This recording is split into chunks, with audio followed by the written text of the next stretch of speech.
사람들은 누구나 부자가 되길 원합니다. 꼭 부자까지는 아니더라도 돈 때문에 가난에 허덕이며 살고 싶은 사람은 아무도 없을 것입니다. 하지만 부자이고 경제적 자유를 누리고 있는 사람들은 아주 소수입니다.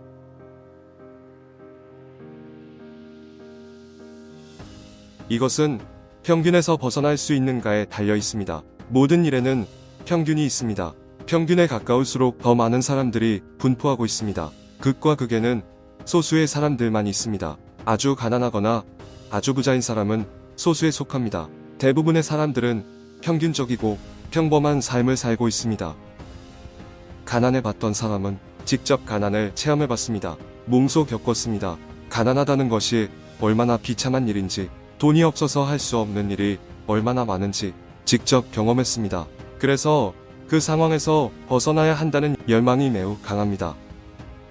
금수저가 아닌 자수성가를 한 큰 부자들 중에는 어린 시절 가난했던 사람들이 많습니다. 부자들이 쓴 자서전이나 수기를 읽어보면 어린 시절 가난했었다는 말이 자주 등장합니다. 대가족이 바퀴벌레가 나오는 단칸방에서 살았었다거나 노숙을 했었다거나 빚이 엄청 많았다거나 돈이 없어서 굶어봤다거나 하는 얘기를 들어봤을 것입니다. 그들은 그게 너무나도 싫었고 가난이라는 상황을 벗어나기 위해 노력했습니다. 그리고 벗어나는데 성공했습니다. 열망을 목표로 바꾸고 행동해서 결국 부자가 됐습니다. 강렬한 열망이 있더라도 행동하지 않았다면 가난에 머물렀을 것입니다. 반대로 강렬한 열망이 없었다면 행동하지 못했을 것입니다. 가난한 사람들에게는 상황이 열망을 만들어줍니다. 그것을 가지고 행동할 것인가 말 것인가는 개인의 선택에 달려 있습니다. 하지만 평범한 사람들은 다릅니다. 그들에게는 굳이 이 상황을 벗어나야 한다는 열망이 크지 않습니다. 강력한 이유가 없습니다. 때가 되면 월급이 나옵니다. 월급으로 배달 음식도 시켜 먹을 수 있습니다. 의리의리하진 않지만 살 곳도 있습니다. 빠듯하긴 해도 그럭저럭 먹고 살만합니다. 적어도 현재는 굳이 변하지 않아도 되는 편안한 상태입니다. 이 편안한 상태가 부자로 가는 길을 가로막고 있습니다. 경제적 자유로 가는 길목에 커다란 벽을 세우고 있습니다. 편안함에는 중독성이 있습니다. 계속 이 상황에 머물자고 변하면 위험하다고, 편안한 상태가 좋은 것이라고 유혹합니다. 우리의 뇌는 본능적으로 편안한 것을 좋아하고 익숙한 것을 추구하고 했던 것을 반복하려 합니다. 이러한 뇌의 작용은 강력하고 무의식적인 습관을 만들어냅니다. 습관은 서서히 시작됩니다. 습관이 생겼다는 사실을 알아차리기 전에 이미 그것은 습관이 되어 있습니다. 그리고 그 습관은 이제 무의식에 각인되어 바꾸기 힘들어집니다. 여러분을 지배합니다. 바꾸려면 엄청난 노력을 해야 합니다. 부자가 되려면 불편함을 환영해야 합니다. 존 소포릭은 부자의 언어라는 책에서 불편함의 다리를 건너야 한다고 말했습니다. 불편함은 우리가 있는 곳과 우리가 있고 싶은 곳 사이에 놓인 다리입니다. 우리가 있는 곳은 편안한 곳입니다. 안락한 곳입니다. 익숙한 곳입니다.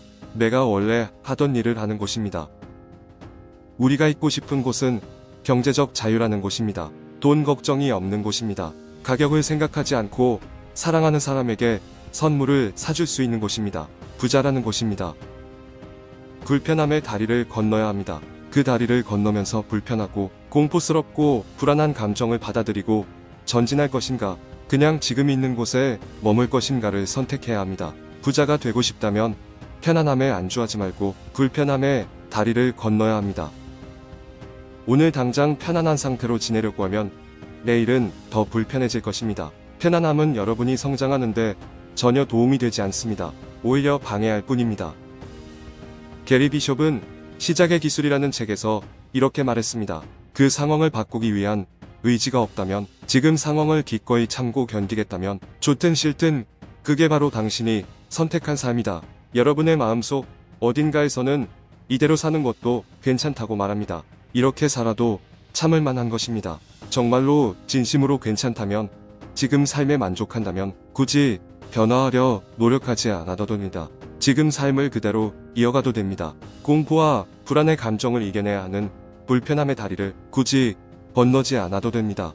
하지만 진심이 아니라면, 사실은 이대로 사는 것이 만족스럽지 않다면 다리를 건너야 합니다. 지금 있는 곳에 계속 머물 것이 아니라 있고 싶은 곳으로 나아가야 합니다.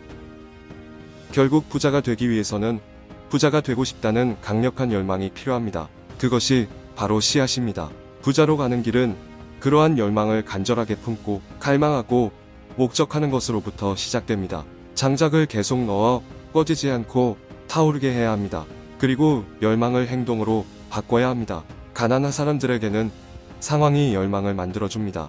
잊고 싶어도 반복해서 그런 상황을 만들어냅니다. 상황이 만들어준 열망을 행동으로 바꿀 것인가는 개인의 선택에 달려 있습니다. 하지만 평범한 사람은 스스로 열망을 만들어내야 합니다. 상황은 편안함만을 공급하기 때문입니다. 스스로 강력한 동기를 만들어내서 행동으로 바꿔야 합니다. 부로 가는 길은 험난하기 때문에 지속력이 요구됩니다. 지속하려면 자신만의 이유가 필요합니다. 그 이유가 없다면 지속하기 힘듭니다. 편안함을 버리고 불편함을 선택해야 합니다. 절대 다수는 편안함의 유혹에 굴복할 것입니다. 편안함이 열망을 이기고 현재에 안주하게 될 것입니다. 그리고 스스로 선택한 결과라며 합리화할 것입니다. 성공의 법칙의 저자 맥스웰 몰츠는 장기적인 보상을 즐기기 위해 단기적인 끌림을 지연시키는 능력은 성공의 필수적인 전제 조건이다 라고 말했습니다. 편안함은 단기적인 끌림입니다. 푹신한 침대에서 더 자고 싶은 것입니다. 독서보다는 재밌는 TV 프로그램입니다. 공부보다는 아드레날린이 분출되는 게임입니다. 단기적인 끌림은 세이렌의 노래처럼 여러분을 유혹합니다. 장기적인 보상을 얻기 위해서는 세이렌의 유혹에 귀를 막아야 합니다. 평생 동안 그렇게 하라는 말이 아닙니다. 보상을 얻기 전까지는 불편함을 선택하라는 말이죠. 편안함의 유혹에 빠져 침몰할 것인가? 귀를 막고 항해를 완수해서 끝내 보상을 얻을 것인가? 선택은 여러분의 몫입니다. 감사합니다. 지금까지 평라TV였습니다. 구독과 좋아요는 영상 제작에 큰 힘이 됩니다.